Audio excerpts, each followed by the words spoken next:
টিয়ক থানাত উত্তপ্ত পৰিস্থিতি আৰক্ষী বিষয়াক নিলম্বনৰ দাবীত উত্তাল হৈ পৰিছে কাকজানৰ স্থানীয় ৰাইজ ধৰ্মীয় অনুভূতি আঘাত কৰাৰ বাবে প্ৰতিবাদ শতাধিক জনতাই ক্ষোভত উত্তাল কৰিলে টিয়ক আৰক্ষী থানা উল্লেখ হৈছে যোৱা 1 নৱেম্বৰৰ দিনা টিয়ক আৰক্ষীয়ে জব্দ কৰে মিধাঘাটৰ সমীপৰ পৰা কাকজান অঞ্চলৰ আবিদুৰ ৰহমান নামৰ হাঁচি ব্যৱসায়ী এজনৰ গাড়ী আৰু পিছদিনা জব্দ কৰা গাড়ীখনৰ বাবদ টিয়ক আৰক্ষী থানাৰ গগৈ উপাধিৰ ভাৰপ্ৰাপ্ত আৰক্ষী বিষয়াগৰাকীয়ে দাবী কৰে 2 লক্ষাধিক টকা কিন্তু আবিদুৰে জানিবলৈ দিয়া মতে জব্দ হোৱা হাঁচি কাঠখিনিৰ মূল্য প্ৰায় 37,500 টকাহে লগতে টিয়ক থানাত আৰক্ষী বিষয়াই ধৰ্ম অনুভূতিত আঘাত হনাক লৈ থানা ঘেৰাও কৰে টিয়ক কাকজানৰ স্থানীয় ৰাইজে জানিব পৰা মতে আবিদুৰ ৰহমান নামৰ ব্যক্তিজন থানাত থাকোতে নামাজ পঢ়াৰ সময়ত আৰক্ষী বিষয়াজনক নামাজ পঢ়িবলৈ অনুমতি বাৰম্বাৰ অনুৰোধ কৰিছিল কিন্তু আৰক্ষী বিষয়াজনে ব্যক্তিজনৰ কথাত গুৰুত্ব প্ৰদান নকৰিলে গুৰুত্বপূৰ্ণ কথা হ'ল যে হজলৈ যোৱা প্ৰতিজন মুছলমান লোকৰ বাবে নিৰ্দিষ্ট সময়ত নামাজ পঢ়ে কিন্তু আৰক্ষী বিষয়াজনে নামাজ পঢ়িব নিদি ধৰ্মীয় অনুভূতিত আঘাত হনাৰ অভিযোগ সানিছে ভুক্তভোগী পৰিয়ালে চুৰিমান আনিছে তোমালোকক জেললৈ দিবলগীয়া হ'ল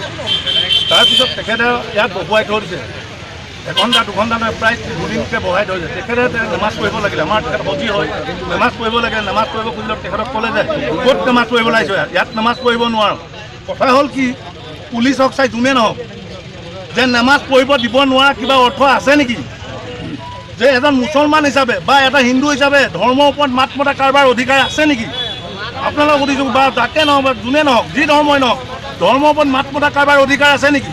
ঠিকে আছে আমাৰ টিয়ক থানাৰ ওচিয়ে আমাক যিমান কষ্ট আজি প্ৰায় 1 বছৰ বা 6 মাহৰ আগৰ পৰা আমাক দি আছে আজিলৈকে ইয়াত বহুত পুলিচ অফিচাৰ আহি গৈছে কোনো এনেকুৱা মানে আমাক অৱস্থা কৰা নাই লগতে আন এটা অভিযোগ উত্থাপন কৰে আবিদুৰৰ পত্নীয়ে সংবাদ মাধ্যমৰ আগত জনোৱা মতে ব্যৱসায়ী পত্নীগৰাকীক কলিতা উপাধিৰ ASI গৰাকীয়ে অশ্লীল ইংগিত দিছিল অচি হোৱা হ'লে এনেই এৰি দিলোহেঁতেন বুলি ফোনযোগে উল্লেখ কৰিছে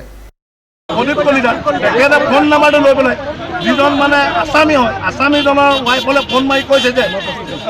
প্ৰেমৰ প্ৰস্তাৱ দিছে যে তোমাক আমুকলে তুমি মোক তুমি বুলি কোৱা আমুক কোৱা তোমাক হয়তো এইখিনি কথা আপোনালোকৰ মিডিয়া যোগেদি আৰু আগত আপোনালোকে শুনিছেও এই কথাখিনি আমি নক'লেও আপোনালোকে হয়তো আগতে আমাতকৈ বেছিকৈ শুনিছে গতিকে এই বস্তুখিনি পুলিচে আজি নহয় আজিৰ পৰা বহুত দিনৰ আগৰ পৰা আমাৰ হাঁচি ব্যৱসায় কৰা মানুহখিনিক বহুত কষ্ট দি আহিছে